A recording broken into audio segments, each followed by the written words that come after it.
Well, hello and a very good morning. It's Andrew Eborn here, delighted to be joined again by Vicky Pryce to unpick the budget. Good morning, Vicky. How are you doing? Good morning.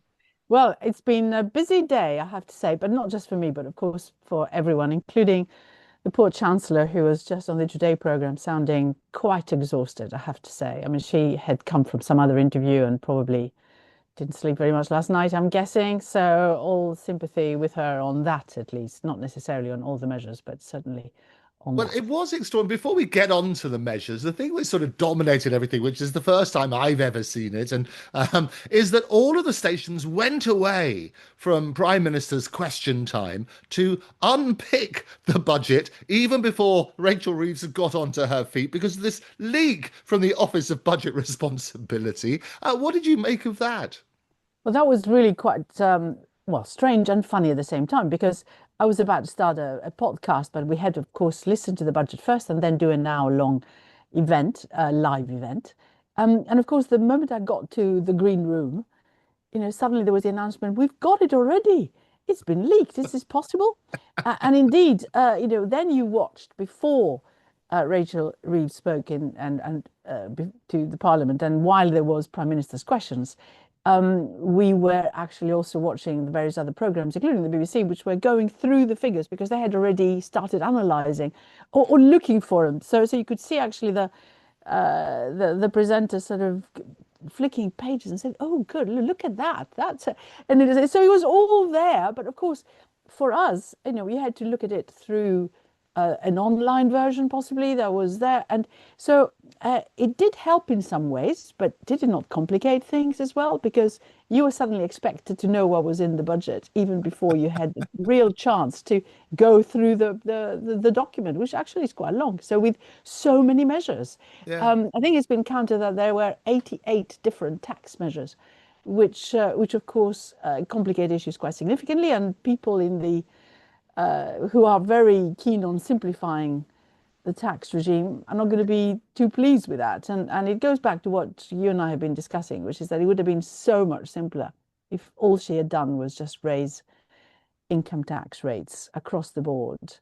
No, absolutely, Not and that by was much, the sort of but much that much would easier. have And given it it's all that she wanted. Yeah. Yeah, and it's interesting as you say it's 88 because obviously in Asia 88 is all about plenty and all about money and all about success. So it's quite interesting. I was looking at Yeah. the various headlines that they've got. The Times talks about high welfare, high tax, budget with a Labour heart. We've got there from the Mirror. The Sun says it's the Benefit Street budget, which would come on to that sort of Hmm. side. The Daily Express, a budget for Benefit Street paid for by working people. And that comes back to bite her. Daily Mail, spiteful raids on strivers to lavish billions on Benefit Street. And the Star, obviously, the Rach stole Christmas. There you go. So they had that sort of thing. What's your overall impression of the budget? Okay, the first thing is to have a correction. It is just possible that it was 86 measures and not 88. So, Oh, what a so maybe this shame. is That's me with such a my happy thing, Asian such a happy thing analysis. after all. But one needs to look at it. It could well be either. So, I mean, it's still early in the morning here, and one hasn't gone through each of them yet in detail. So, indeed, it is a tax and spend budget without any doubt. Because taxes were raised by about 13 billion over the period, and spending mainly on welfare also increases by roughly that amount. So it's definitely, well, give or take a few billion, plus a few billion these days. Also, of course, you can't guarantee them. So that's basically its premise. And it does indeed increase both the tax take and the spending as a percentage of GDP for 1 percentage point. So it's really balancing itself out. But one of the reasons for perhaps the tax increases also being you know, questionable in some ways because they happen a little bit later. But the reason for them happening, and because you're not going to get the very simple and quite easily uh, foreseeable, if you like, income into the exchequer that you would have got from a very straight increase in income tax rates. is that you question also the headroom. So the point of this whole exercise, apart from, of course, satisfying the Labour left in particular and making sure that it was seen as a sort of fair budget, has also been to satisfy the markets that you are going to have more of a headroom at the end of the day if there is another crisis. And a lot of what Rachel Reeves spoke about this morning and yesterday in Parliament when she was presenting her budget, and what was said by the head of the Office for Budget Responsibility, who, of course, has taken full responsibility for the leak, but is looking to see, how exactly it happened. Was it internal, external agents who were involved or whatever? Is that if you have a headroom which is considerably bigger than what it had fallen to before, because you couldn't make some of the cuts, welfare cuts, remember, that couldn't happen. There was a reversal of the fuel winter allowance, which was also uh, didn't go through, and because there were lots of Labour rebels who didn't like it. So all that left the headroom really, really exposed, one of the lowest headrooms that we've seen in decades for any fiscal event. So she didn't just double it, she got it up to over 20 billion, whereas it had fallen to something like 4.5 billion. So she restored it back to the 10 and then doubled it again. So, but a lot of these measures that have been put in place on the tax front uh, are, given that you intend to spend a lot of that on welfare, lifting of the two-child benefit cap, which is actually quite important, again, for Labour, and actually a pretty fair thing to do because it brings up so many kids out of poverty. I think the calculation is somewhere between 400,000 and 500,000, which is really, really quite major. Is that part of what this headroom depends on, and Rachel Reeves mentioned that again today, didn't actually relate it directly to the headroom, but she said that we intend to also do this, which is what governments have said again and again and again, and the chancellors have said again and again and again. When I worked for the government, I could hear them say that we're going to get more efficiencies. We're going to be able to get fraud reduced in our welfare system. We're going to get more tax that comes in from ensuring that big corporates pay the right amount and that everyone who owes the money, pays it, so that there aren't any people who might manage to avoid it or evade it or what have you. And that is half of this 20 billion that I mentioned to you, more or less. So the markets have bought it nevertheless, and we've seen yields coming down. So it looks like the government has gone away with it, for the moment. And what is more, even this headroom is at the end of the period. And a lot of the tax changes that are happening, and that's the interesting thing about this budget, which I've been commenting on since yesterday, is that a lot of the spending happens now, starting from next year. So, for example, the two-child cap benefit cap, rather. This is what happens when you've been up since very, very early this morning. You're doing very well. I Is love it. It's going to be good. is happening next year. So the financial year starting in April. A Yes. lot of the tax changes happened hugely later. So the Right. mansion tax that everyone was talking about before, which is supposed to come into effect, for houses over 2 million, worth over 2 million pounds, with the rates sort of going up to those worth 5 million plus. That comes into effect in 2028. Yes. The salary um, it, sacrifice, you want to call it that, the scheme that allows you to not get a salary paid, which has all the things in terms of pension benefits that you get, of course, for putting some money aside, including preferential tax treatment for both the employer and the employee. That now has a limit, will have a limit. That doesn't come into effect until 2029. And yet that particular measure is meant to reduce the cost of this practice of salary sacrifice by about 4.7 billion. So in other words, it is a tax take, if you want to call it that, a positive thing for the government, but not until 2029, when people are already saying, well, that's the year of the election. Are you Yeah. really going to go ahead with this? Or is the government which comes in next going to scrap some of these things? So there is a lot of uncertainty about these figures, and yet the markets seem to be, for the moment, reasonably satisfied with it. Yeah, and it's a really, really easy point for people to understand. You say, look, okay, you've got to get the money in order to pay it out. But the general point that you're making is obviously it's all about timing. They're paying the money out even before they've got it. Where's that money going to come from? Because there is no magic money tree. Of course, it will get borrowed, of course, as has been the case all along. So we had gone into a borrowing spree before, in the sense that if you look at what happened last year, there was an extra 70 billion spending per annum, which was already put into the system. A lot of that spending happened early. So it was front loaded. So we got quite a lot of that happening in the first 18 months of this government. A lot of it went to the National Health Service, which was absolutely necessary. So that's why they can now say, look, we have achieved a certain amount as a result of that, which is reducing waiting lists for particular things. So that is true. Yes, it varies from month to month, but there has been an improvement. And a lot of investment also in terms of equipment in radiology and other areas, and the increase of AI use Yes, in and hospitals. my pet baby putting the AI into Britain. I'm really pleased to hear that. Those are my sort of buzzwords when we heard that, because Yeah, there are huge efficiencies that can be brought in yeah. as a result of that. And the efficiencies are, of course, fed into the system. So whatever it is that they think they're going to be spending in the future is part of that whole picture. So they are taking into account any efficiencies that are there. In fact, in all the figures, when you look at every government department, efficiencies are built in, and they have to implement those efficiencies, sometimes with just cutting people, unfortunately, and at other times, like what we're seeing in the criminal justice system, suggestions that perhaps because there is such a huge backlog and the money wasn't there, maybe change the way in which you do trials so you don't have trial by jury across. So all these things are cuts in the way in which public services are performed and the way that the government, the public perceives it. And that those, of course, have huge dangers with them. But the departmental budgets were set in the spending review last summer. So in the summer. So we've actually got the figures there in terms of what individual departments can do. And all those departments have been asked to, when those spending figures were allocated, the spending budgets were allocated, they were assuming that there were going to be quite significant cuts from the departments themselves. And that a number of the wage increases have been given to the public sector, and perhaps also is the discussion now with the doctors wanting more, would come from the budgets of those individual departments. And if that is indeed the case, the public sector wages are rising faster than is the case for private sector wages, then those departments are going to have to pay for those, which means there's going to be less money available. So they have to cut elsewhere.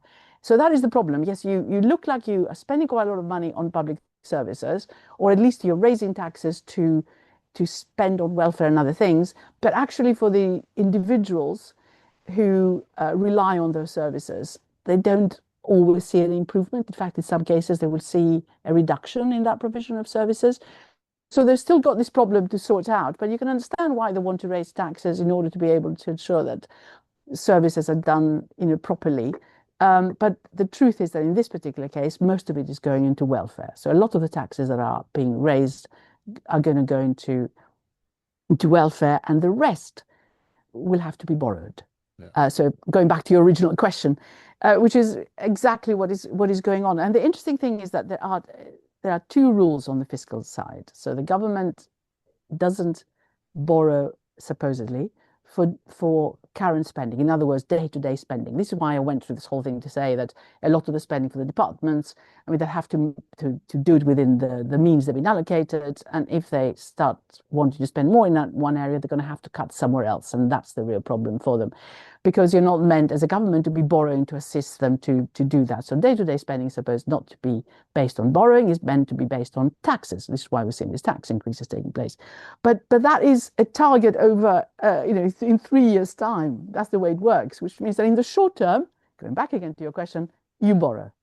If you need more to do all the things that you want to do, and you've got a limit in terms of taxes, and some of these increases in taxes are happening later, then you go to the market and borrow. And if the market is prepared to lend to you at lower interest rates, which seems to be what the market now is beginning to be inclined to do after this budget, then that also saves you quite a lot of the cost of servicing your debts, and you can borrow more cheaply, and you can then allocate it the way you want it, Yeah. and not have a huge headache in the future. And it's an interesting point, isn't it? Going back to the timing in particular, because if you're spending lots of this money and then there might be a change of government, they're the ones who get the blame for the deficit again, aren't they? Well, absolutely. And of course, in what they would do, assuming there is a change of color as well. So if you get any government that doesn't believe in all these welfare transfers, they're going to cut. So there isn't any huge certainty. But of course, they might also cut taxes. So businesses might be happier with that. But of course, getting the balance right is always important. But there are some things which are significant. I mean, first of all, we are not likely to get very fast growth in the next few years. If you look at what the Office for Budget Responsibility is now forecasting, yes, they have a slightly better figure for this year, and that is because of everything that's happened, partly because the government is spending so much more, or has been spending so much more. So the original very substantial increase in spending, as I said, a lot of it has happened early on, so less happening later. And that has helped growth, plus the fact that the economy got itself into a higher gear just in order to be able to sell to the US before the tariffs went up. So a lot of exports, a lot of manufacturing production, a lot of investment happened in the first half. And since then, it's all sort of stagnated, gone back to normality, if you like, which is the case also in loads of other countries. I mean, Europe has seen something similar. So an uptick in the beginning of the year because of that, trying to avoid having to pay the tariffs, and then, of course, things slowing down. We've seen some rather poor figures coming out of Europe just recently for the last quarter. So, but the spending that they have made has helped to keep also growth up. For future years, we have lower growth, and we have that because there's low productivity, which is forecast by the government, by the Office of Budget Responsibility.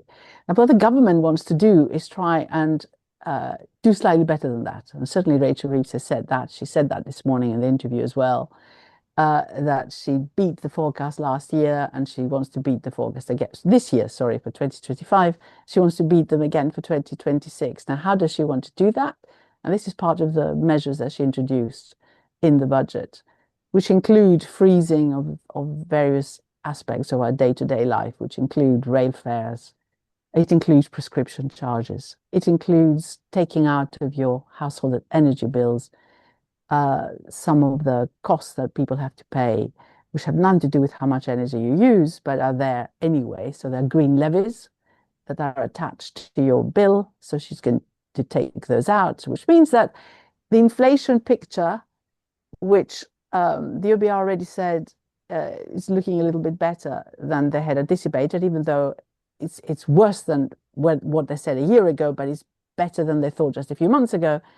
That will improve, and the expectation is that it will cut inflation from where it would otherwise be by 0.4%. That should next year, 2026. I'm already sort of moving ahead. It's only a few weeks away. God, and that should allow the Bank of England to cut rates, and that is important. I think that's what she's depending on. That the Bank of England will cut rates faster. That's not fed in the forecast by the OBR because they have to assume the rates where they are.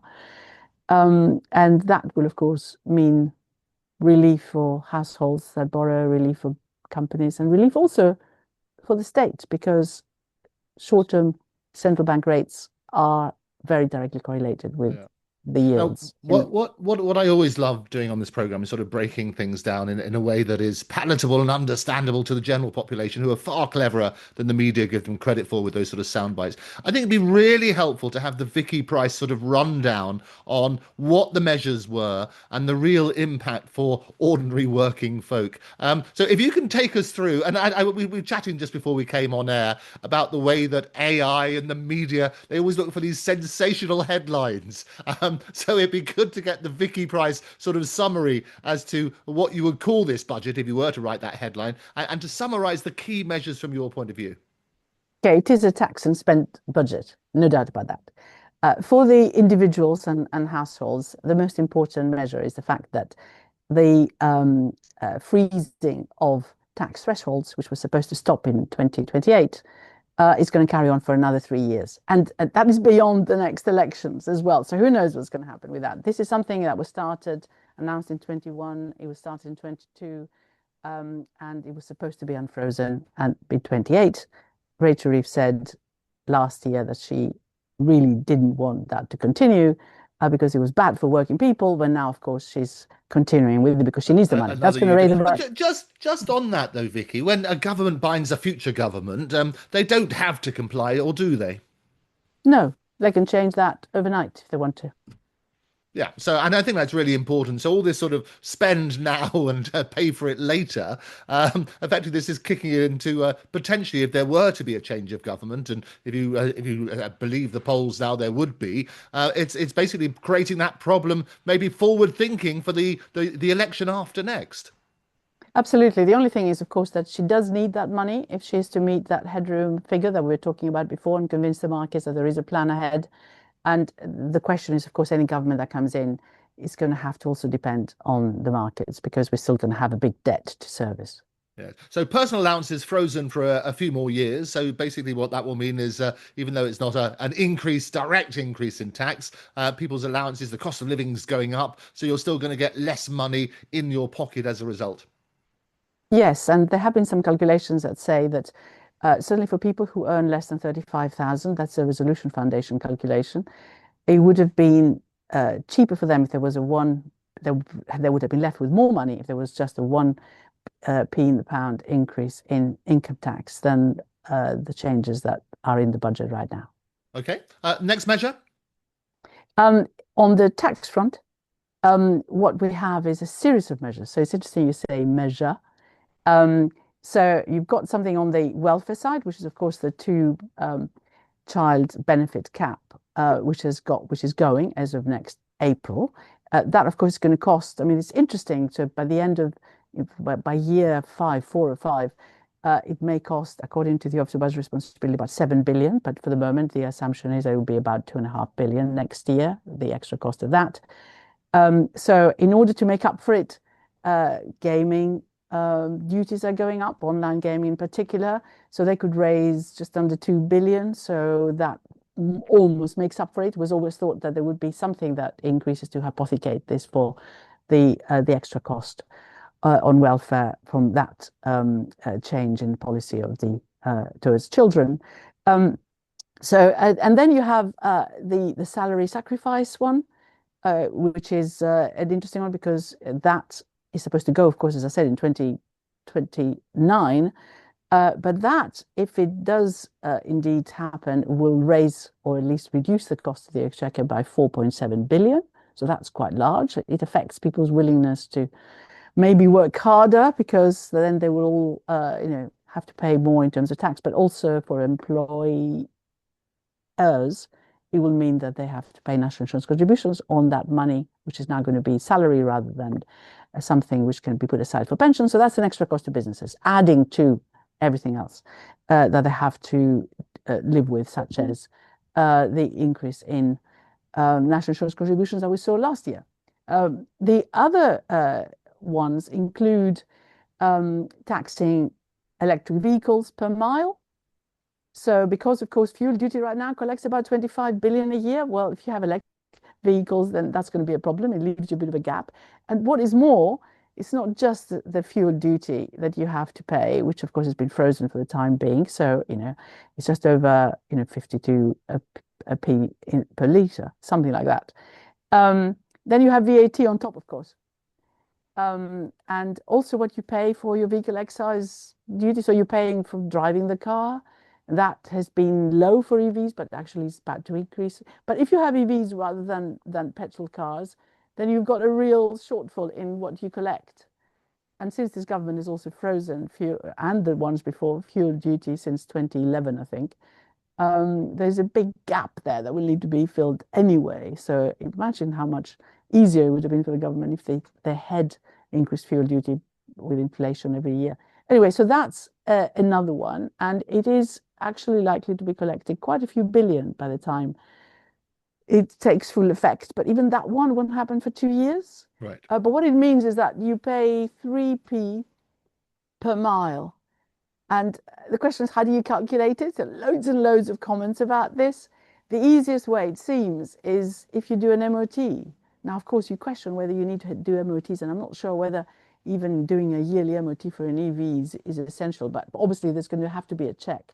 And you read your miles that you've made in the year. So I don't know what that's going to do, discourage you from driving, not go to work. I can't come to work today because I'll be just over my limit, and then how am I going to pay for this or whatever it is, or done by assumption. So whatever you've done the year before, do that, and then you get it back. It's a little bit like when you pay as if you're freelance or self-employed, you pay in advance for whatever Your is going to happen. self-assessment tax, they sort of work on the Yeah, 50% now and 50% in, and you sort of that's divide right. that up throughout the year. Yes.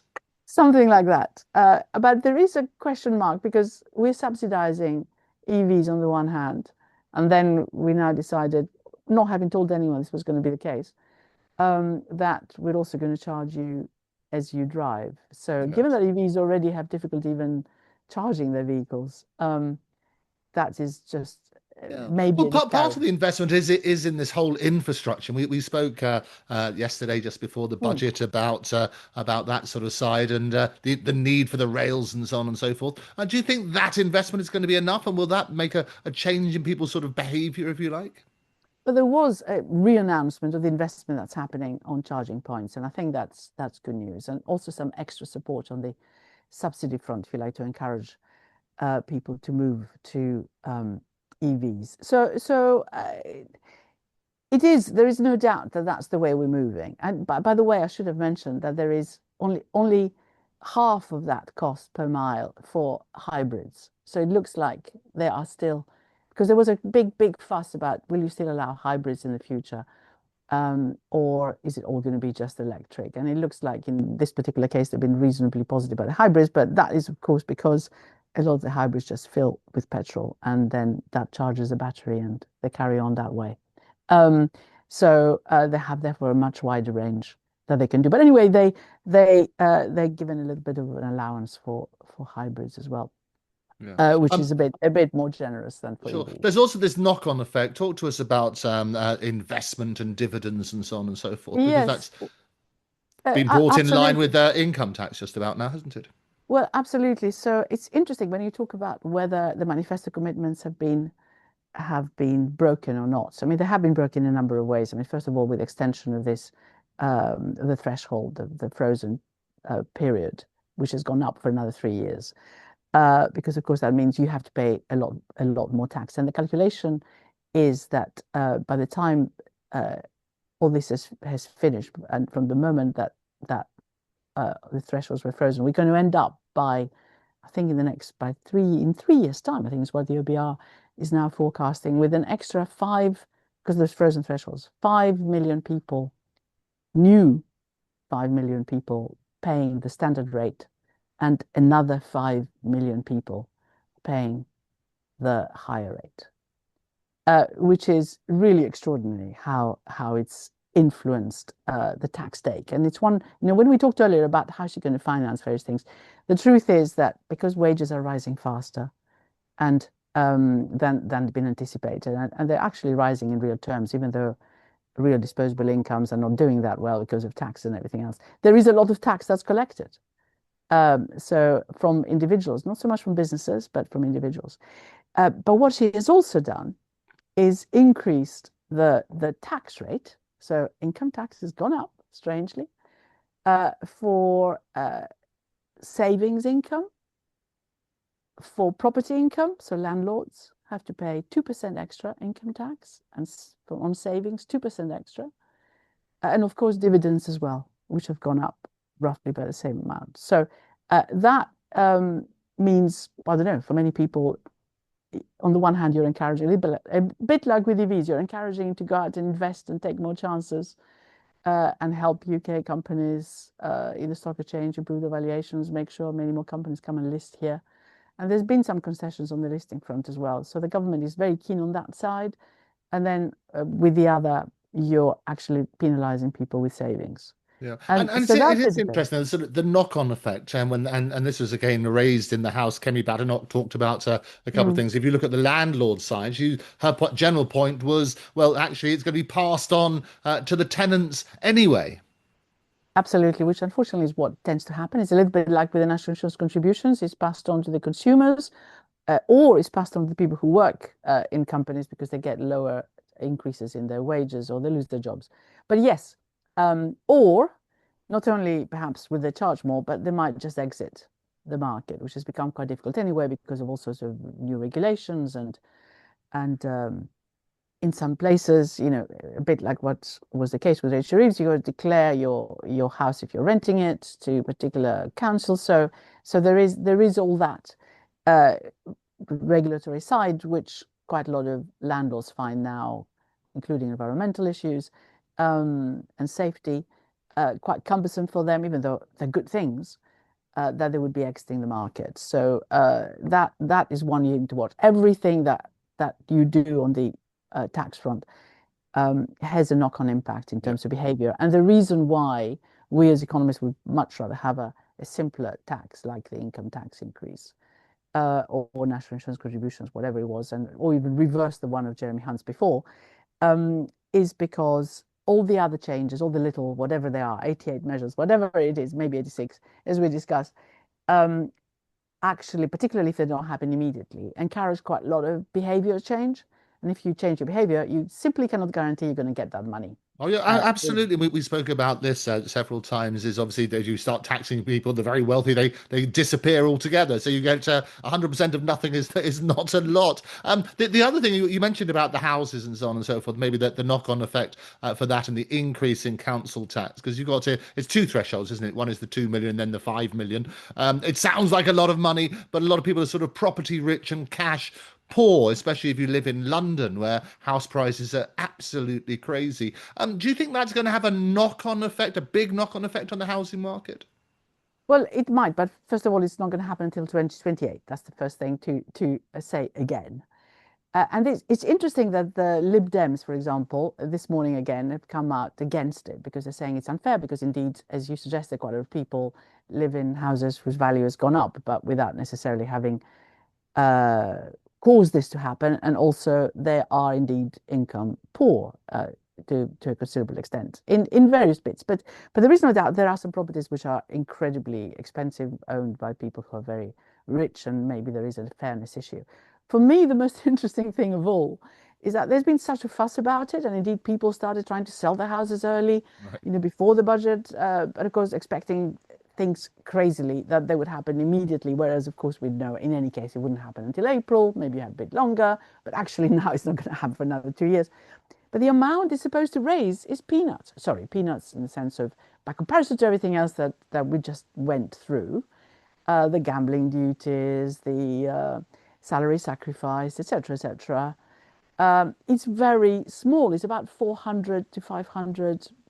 In fact, 500 is maybe an overestimate, million a year, which really is tiny. And as you rightly say, for whatever reason, if the valuations don't go right, if there are huge exemptions, as they've already been hinted, you just may not raise very much at all. Is it worth completely unsettling the market and maybe even discourage building of houses, which, of course, as we know, we're not doing very well right now, despite the very ambitious targets of the government? No, absolutely. Another group which is very vocal. I live right in the heart of London, and we had all these glorious tractors coming out onto the streets. What was the impact for farmers?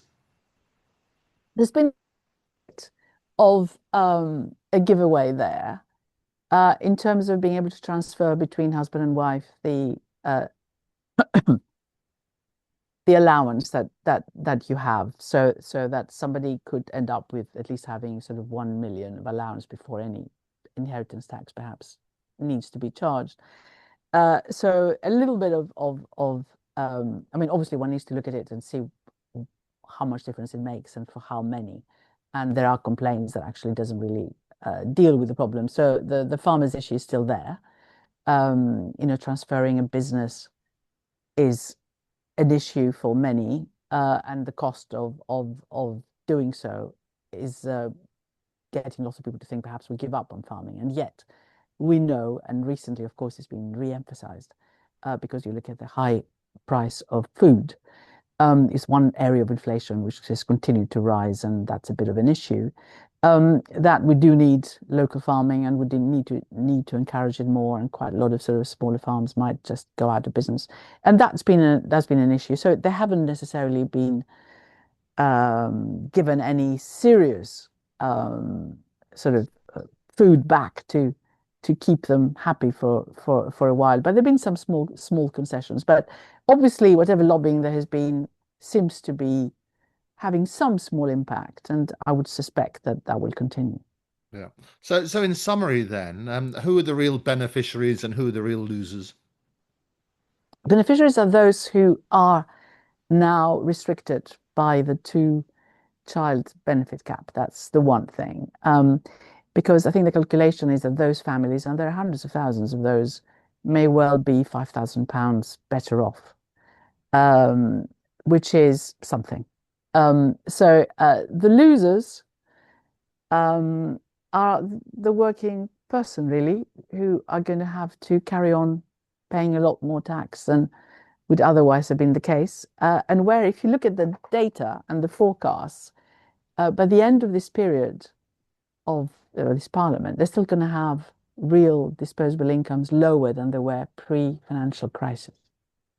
Yeah, and it is interesting. I mean, Kemi Badenoch predictably sort of got up and pointed about this and the words that resonate. We won't tax the ordinary working folk more than that. Those are, as you say, the losers. Should Rachel resign? I don't have any view on that. This is politics. But what I would say is that what she's counting on, as I said earlier, is for interest rates to come down, which will help the working person. And at the same time, of course, even though you have these predictions of um, real disposable incomes suffering, in the short term, you still have substantial increases in minimum wage, which of course are an issue for firms. But you do give more money in people's pockets. Yes, you tax it as well at the same time. But there is likely to be a little bit of a boost because there is going to be more money available perhaps to spend. And that is important. And if for whatever reason, because you asked about, how it's all perceived, it leads to a bit of an improvement since we haven't seen any extra taxes on businesses, both on business confidence and on consumer confidence, then we might find that perhaps some of the forecasts of the Office of Budget Responsibility may look a little bit pessimistic when we look at them again in a year's time. On that basis, as you asked whether she should stay there or not, I think she's determined to see slightly better performance of the economy. And judging from the reaction so far from businesses and others, many of them, of course, encouraged to go out and say something positive about the budget. It would suggest that she's been given a bit of a lease of life for a bit longer. Okay. And finally, just a reminder of your clickbait title for this particular episode, rather than getting AI to do it or to get the various media outlets and their copywriters. What's the Vicky Pryce headline? A sober look at the budget, which of course isn't going to go anywhere at all because it is so sober and not terribly exciting. So what would AI say instead if you put it through it Oh, into the I'll script? tell you what, we'll do an alternative one. We'll have a look at what was said. I'll put a sober look at the budget, Vicky Price, and then I'll put another one up with AI. Vicky, an absolute delight. People should rush out and get your book. 10-second plug for it. Oh yes, it's called Mismanaged Decline, and I wish I had a copy right next to me, which I don't, but thank you very much for that. I will put the link in, as always, into the description. Vicky Price, thank you so much for joining me. Thank you.